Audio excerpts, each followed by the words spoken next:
大家好，你们怎么样？Yes, that's Mandarin. तो आज की कहानी चाइना से।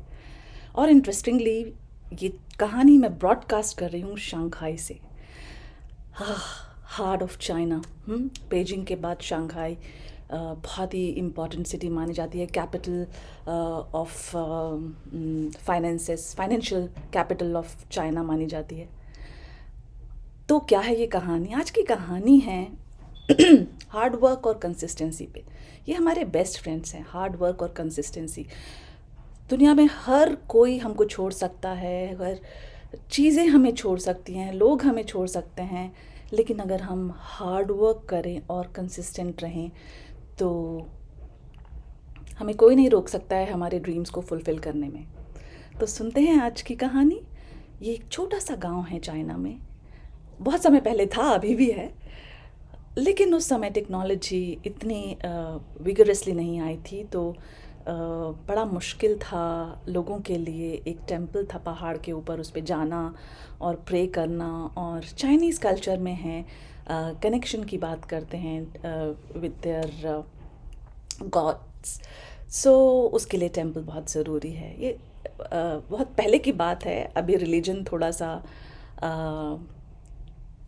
डिफ़िकल्ट इशू है चाइना में, लेकिन हम तब की बात कर रहे हैं जब चाइना में बहुत सारे रिलीजियस डिनोमिनेशंस प्रैक्टिस होते थे। तो देखते हैं क्या होता है फिर। तो एक दिन एक बुज़ुर्ग कपल था, उन्होंने कहा कि हम मंदिर नहीं जा सकते हैं, टेंपल तक जाना बड़ा मुश्किल है, पहाड़ पे चढ़ना अब हमसे नहीं होगा। तो सब लोग मिलकर डिसाइड करते हैं कि चलिए हम सीढ़ी बनाते हैं। और सब लोग बहुत ही एक्साइटमेंट के साथ, बच्चे भी और यंग लड़के लड़कियां सब तैयार हो गए कि हाँ हाँ चलो चलो हम सब मिल कर के करते हैं काम। तो क्या करना था कि जो स्लैब्स हैं उनको लेकर के ऊपर जाना था और सीढ़ियाँ बनानी थी। अब बहुत सारे लोग उसमें लगे पूरे इंतज़ियाज़्म के साथ और काम शुरू हो गया।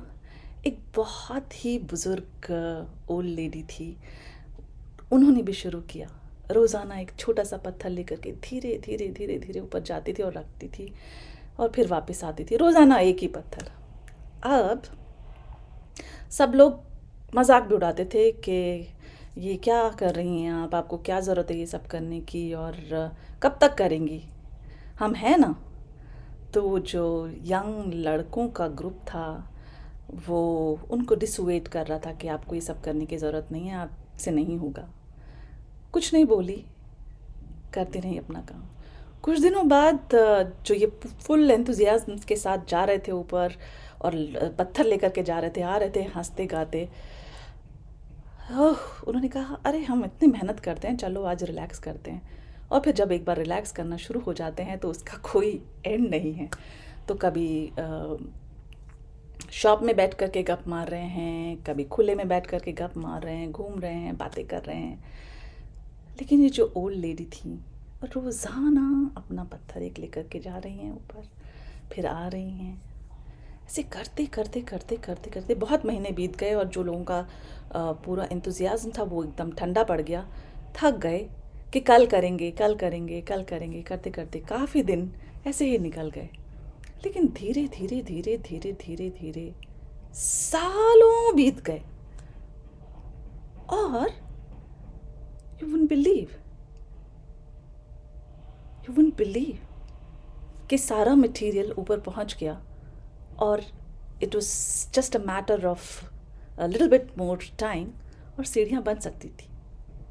और धीरे धीरे धीरे धीरे धीरे धीरे उनको देख करके जो यंग लड़के लड़कियां थे उनको थोड़ा सा एहसास हुआ कि हमसे एज में इतनी बड़ी लेडी इतनी मेहनत से काम कर रही हैं रोज़ाना। हार्ड वर्क, जब ओल्ड एज होती है तो चलना आसान नहीं होता है, घुटनों में दर्द होता है, पैर में दर्द होता है, कमर में दर्द होता है। और कंसिस्टेंसी, रोज़ाना एक पत्थर। अगर रोज़ाना आप एक पत्थर लेकर के जा रहे हैं पहाड़ पर, एक पत्थर, एक महीने में 30 या 31 पत्थर, एक साल में 365। हाँ, तो जब आप एक्यूमुलेट करते हैं अपने effort over a long period of time, आपको रियलाइज़ होता है आपने कितना काम किया।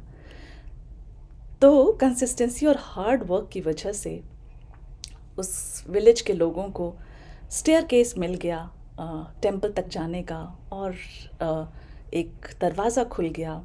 शांति दे से इट, गॉड के लिए शांति वर्ड यूज़ करते हैं, और एक कनेक्ट डोर खुल गया अपने गॉड से कनेक्ट होने का।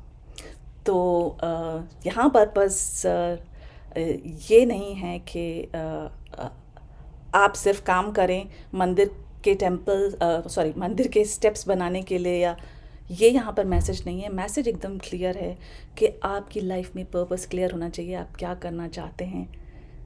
उन जो लेडी थी, उनके एफर्ट्स ने इंश्योर किया कि सबको access to anything, not just access to temple, access to hospitals, access to schools, access to basic communities, water, health, roads, clean air.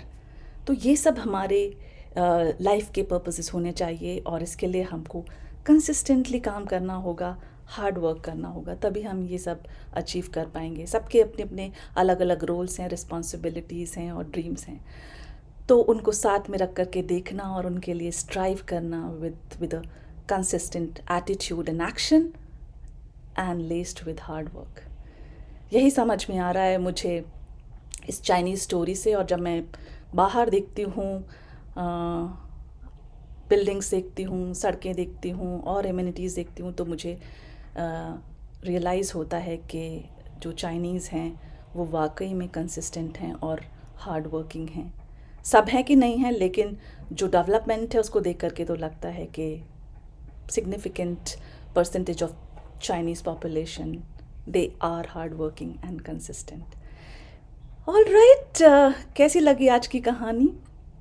थोड़ी सी प्रिस्क्रिप्टिव लग रही है, पर कोई बात नहीं, हर कहानी का अपना मज़ा होता है, और कभी कभी कहानी मैसेज भी देती है। तो हमारी कौन है दो अच्छे दोस्त? यस, हमारे दो अच्छे दोस्त हैं, हार्ड वर्क और कंसिस्टेंसी। और चाइना भी हमारा अच्छा दोस्त हो सकता है, इंडिया का अच्छा दोस्त हो सकता है, अगर हम चाहें तो, अगर कोशिश करें तो। चलिए, इसी नोट पे I'll say bye bye. Oh no, in Chinese, 再见. 再见 means that we will meet again. Till then, ni hao.